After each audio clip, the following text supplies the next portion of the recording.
27,000తో గెలిచినారు. గెలిచి సంకలు గుద్దుకున్నారు. 27,000 గెలిచినా వైఎస్ఆర్సీపీ పని అయిపోయింది, తెలుగుదేశం పార్టీ బాయింట్గా ఉంది, బ్రహ్మాండంగా ఉంది అని అందరితో నన్ను తిట్టించినారు, వైఎస్ఆర్సీపీని తిట్టించినారు, తెలుగుదేశం పార్టీ బ్రహ్మాండంగా ఉందన్నారు. కరెక్ట్గా 1.5 years చంద్రబాబు నాయుడు భూస్థాపితం చేసినారు ప్రజలంతా. ఎక్కడైనా కూడా ప్రజాస్వామ్యంలో ప్రజలకు మంచి చేసి ఓట్లు అడిగితే ప్రజలు మనస్ఫూర్తిగా ఆ ఓట్లు వేస్తే 4 కాలాలు వర్ధిల్లుతారు. ఈ ఆదిరిగా దౌర్జన్యాలు చేస్తే ఆ దౌర్జన్యాలంతా కూడా టెంపరీగా మీకు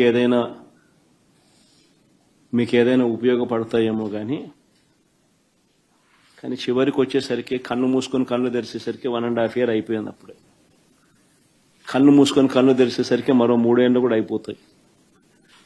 ఆ 3 ఏళ్ళు అయిపోయిన తర్వాత తెలుగుదేశం పార్టీ వీళ్ళు చేసిన అన్యాయాలకు, దౌర్జన్యాలకు, అబద్ధాలకు, మోసాలకు ప్రజలు ఏ స్థాయిలో బుద్ధి చెప్తారు అని అంటే డిపాజిట్లు కూడా రాని పరిస్థితి లేకపోతారు వీళ్ళంతా.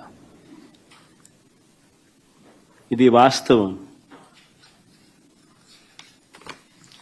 జరగబోయేది కూడా ఇదే. నేను గట్టిగా డిమాండ్ చేస్తా ఉన్నా, ఇదే పెద్ద మనిషి చంద్రబాబు నాయుడు గారిని డిమాండ్ చేస్తా ఉన్నా, కొద్దో గొప్ప ప్రజాస్వామ్యాన్ని ఎవరైనా కూడా గౌరవించే వాళ్ళు ఎవరైనా ఇంకా వ్యవస్థల్లో ఇంకా ఉంటే వారికి కూడా విన్నపం చేస్తా ఉన్నా.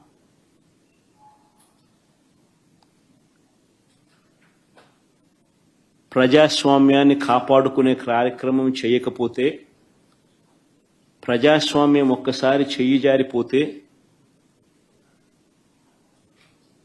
నక్సలిజం అక్కడి నుంచే పుడుతుంది. పోతేనేమో సడన్ గా ఓట్ చోరీ అంటారు. వాళ్ళు గెలిచినప్పుడేమో ఓట్ చోరీలు కనిపించే వాళ్ళకి. గత ప్రభుత్వంలో కూడా చూసాం. 2019లో వాళ్ళు గెలిచినప్పుడు మేము ఎక్కడా మాట అనలా. ప్రజలు తీర్పు ఇచ్చారు, దాన్ని గౌరవించాం. 2024లో 151 సీట్లు కూటమి ప్రభుత్వానికి ఇచ్చి 164 కూటమి ప్రభుత్వానికి ఇస్తే సడన్గా వారికి ఏమనిపించిందంటే ఇది ఓట్ల గురించి మన ఓటింగ్ మెషిన్లో తప్పంటాం. అంటే గెలిచినప్పుడు ఒక న్యాయం, ఓడిపోయినప్పుడు ఇంకో న్యాయం. ఇది జాతీయ స్థాయి నుంచి దేశాలన్నిటికీ కూడా అంతర్గతంగా అస్థిరత సృష్టించడం వాడి విధానం. మనం దాంట్లో అంతర్జాతీయ కుట్రలో భాగంగా చూడాలి ఇదంతా. ఎప్పుడైతే భారతదేశం అంతర్గతంగా బలహీనపడొద్దో, ఒక కోటని దెబ్బ కొట్టాలంటే బయటోడు కొట్టడం కంటే కూడా లోపల ఉన్నోడు తలుపు తీస్తే వచ్చే నష్టం ఎక్కువ. అందుకని ఎప్పుడు కూడా విదేశీ శక్తులు అంతర్గతంగా ఎవరున్నారు భారతదేశంలో, వాళ్ళకి ఎలాంటి ఇన్ఫర్మేషన్ ఇస్తే బాగుంటుంది, వాళ్ళ ఎజెండాని వీళ్ళందరూ మోస్తున్నారు. దీన్ని ప్రజలందరూ కూడా చాలా సునిశ్చితంగా గమనించాలి. ఇది ఏమైపోతుంటే ఒక్కసారి వాళ్ళని లోపలికి రానిచ్చామా, మీరు 2019, 2024 చూశారు. రోడ్డు మీదకి రావాలంటే భయాలు వచ్చినాయి ఒక్కొక్కళ్ళకి.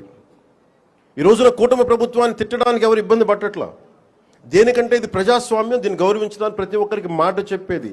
మీరు ఒక బాధ్యతగా మాట్లాడాలి, సద్విమర్శను సంపూర్ణంగా స్వీకరించే పరిస్థితులు ఉన్నాయి. కానీ గత ప్రభుత్వంలో చూస్తే విమర్శ చేయడానికి భయపడేవాళ్ళు, పోలీస్ అధికారులు డ్యూటీ చేయడానికి భయపడేవాళ్ళు, అధికారులు సివిల్ డిపార్ట్మెంట్స్ ప్రతి ఒక్కరు కూడా భయపడేవాళ్ళు. అడ్డగోలుగా దోచేసుకున్నారు. ఇవన్నీ కూడా విదేశీ శక్తులకి ఇది ఆలవాలం అయిపోద్ది. వారికి కనుసైగలు వీళ్ళందరూ మెలుగుతున్నారు. వీళ్ళందరూ అలా చూడాలి దీన్ని. అందుకని ప్రజల్ని నేను కోరుకునేది, ఈ 79వ స్వాతంత్ర దినోత్సవ శుభ సందర్భంగా మీరు అంతర్గత శత్రువుల్ని ఒక కంట ఇప్పుడు మీరు కనిపెట్టి ఉండాలి. నేను కాకినాడ పోర్టు విషయంలో కూడా నేను అంత గొంతెత్తడానికి కారణం, చాలా ఎందుకులే మనం వదిలేస్తా ఉన్నాం. ఆంధ్రప్రదేశ్కి 974 నుంచి 974 కిలోమీటర్ల తీర ప్రాంతం ఉంది. ఇది మన పెట్టుబడులకి చాలా మంచిది. కానీ అది ఒక్కోసారి మన సరిగ్గా లేకపోతే అది బలహీనత కూడా అయిపోతుంది. ముంబై దాడుల్లో కూడా అసలు ఏమాత్రం పర్యవేక్షణ లేని పోర్టుల నుంచి వచ్చేసారు. లేదంటే పర్యవేక్షణ ఉన్నా కానీ అమ్ముడైపోయిన వ్యక్తుల ద్వారా ఉగ్రవాదులు వచ్చేసారు. బాంబే దాడులు కానీ ఆర్డీఎక్స్లు వచ్చేసినాయి. ముఖ్యంగా ఆంధ్రప్రదేశ్ తీర ప్రాంతంలో పోలీస్ శాఖ చాలా బలమైన దృష్టి పెడుతుంది. ఎందుకంటే నాకు ఇది కాకినాడ చాలా వల్నరబుల్గా అనిపిస్తుంది ఒకసారి రిపోర్ట్ చూస్తూ ఉంటే. కలెక్టర్ గారికి తెలుసు, ఎస్పీ గారికి తెలుసు, రాష్ట్ర డీజీపీ గారికి తెలుసు, ఇక్కడ విపరీతంగా డీజిల్ అక్రమ రవాణాలు జరుగుతూ ఉంటాయి. దీన్ని చాలా బలంగా ఎదుర్కోవాల్సిన అవసరం ఉంది. ఓన్లీ బియ్యమే కదా, డీజిలే కదా అని మనం వదిలేస్తే ఒకసారి దోపిడీ, ఒకసారి స్మగ్లింగ్ అలవాటైన వాళ్ళకి బయట నుంచి వెపన్స్ వచ్చే అవకాశాలు ఉంటాయి, బాంబులు తీసుకొచ్చే అవకాశాలు ఉంటాయి. వీటన్నిటిని కూడా ఒక చాలా ఏమరపాటుగా ప్రతి ఒక్కళ్ళు ఉండాలి. సో అందుకని దీన్ని భారతదేశం, మా కమిట్మెంట్, కూటమి ప్రభుత్వం, నారా చంద్రబాబు నాయుడు గారి నాయకత్వంలోని కూటమి ప్రభుత్వం చాలా స్పష్టంగా లా అండ్ ఆర్డర్ మీద, దేశం తాలూకు సుస్థిరత మీద మాకు చాలా సమగ్రమైన అవగాహన ఉంది. ఎక్కడ కూడా కరప్షన్ ఉన్న చోట ఆటోమేటిక్గా దేశం బలహీనపడుద్ది. అలాంటి పరిస్థితుల్లో లేకుండా ఉండాలని మేము సాయశక్తిలో ప్రయత్నం చేస్తాం. వాటన్నిటికంటే కూడా ప్రజలు నేను కోరుకునేది, మీరు ఎరుకుతో ఉన్నంతకాలం అంటే డెమోక్రసీ ఈజ్ ఎటర్నల్ విజిలెన్స్ అంటే మీరు నిరంతర పహారా కాస్తే తప్ప ప్రజాస్వామ్యం బలపడదు.